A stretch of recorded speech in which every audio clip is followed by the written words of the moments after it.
পুরী, মাহেশ, দীঘার পাশাপাশি শহর কলকাতায় ইসকনের রথযাত্রা উৎসব ঘিরে উন্মাদনা। একেবারে রীতি ও ঐতিহ্য মেনে হয়ে আসছে এই রথযাত্রা উৎসব।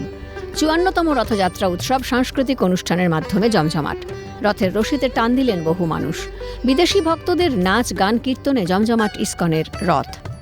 একদিকে যেরকম দীঘা এবং পুরীতে ভক্তদের ভিড় উপচে পড়ছে, একই ছবি কিন্তু কলকাতার ইসকনে। একেবারে ছবি দেখাবো, আমার চিত্র সাংবাদিককে সরাসরি বলবো একটু জগন্নাথকে দর্শন করানোর জন্য।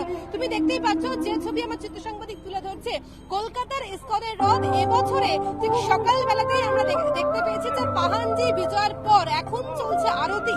তারপরে কিন্তু ভক্তরা জগন্নাথ দর্শন করছেন রথে, এবং শুধু তাই নয়, তার পাশাপাশি সাংস্কৃতিক অনুষ্ঠান চলছে। আর সেই সাংস্কৃতিক অনুষ্ঠানে কিন্তু জগন্নাথ দেবকে যেভাবে আরাধনা করা হচ্ছে, তার পাশাপাশি কেউ ওডিসি নৃত্য পরিবেশন করছেন, কেউ আবার ক্লাসিক ডান্স পরিবেশন করছে। দীঘাতে যাইনি এখনো, পুরীতে অনেকবার গেছি, ইসকনের রথে দুবার আসলাম।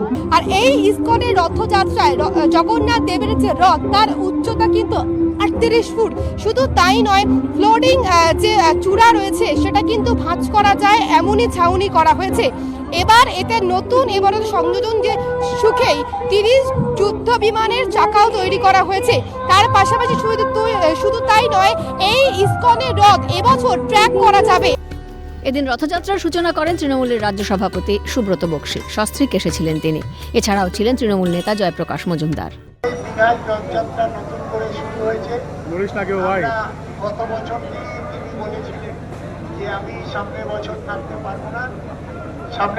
থাকতে পারবো না, আমি মহা সমারোহে দীঘার রথযাত্রা করব। রাধারমন সাহেবকে সঙ্গে নিয়ে তিনি পৌঁছেছেন দীঘায়।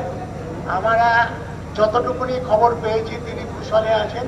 আমরা যারা জগন্নাথ ভক্ত তারা সবাই এখানে একত্রিত হয়েছে। বলা হয় জিতা যাত্রা নারায়ণ। যিনি রাস্তায় নামেন, রাস্তায় আসেন সব মানুষের কাছে পৌঁছানোর জন্য, সব মানুষকে দর্শন দেওয়ার জন্য, আপামর জনতাকে আশীর্বাদ দেওয়ার জন্য। কলকাতার ইসকনের রথযাত্রা দেখার জন্য সকাল সকাল জগন্নাথ দেব দর্শনে এসেছিলেন সস্ত্রীক কলকাতা পুলিশ কমিশনার মনোজ ভার্মা।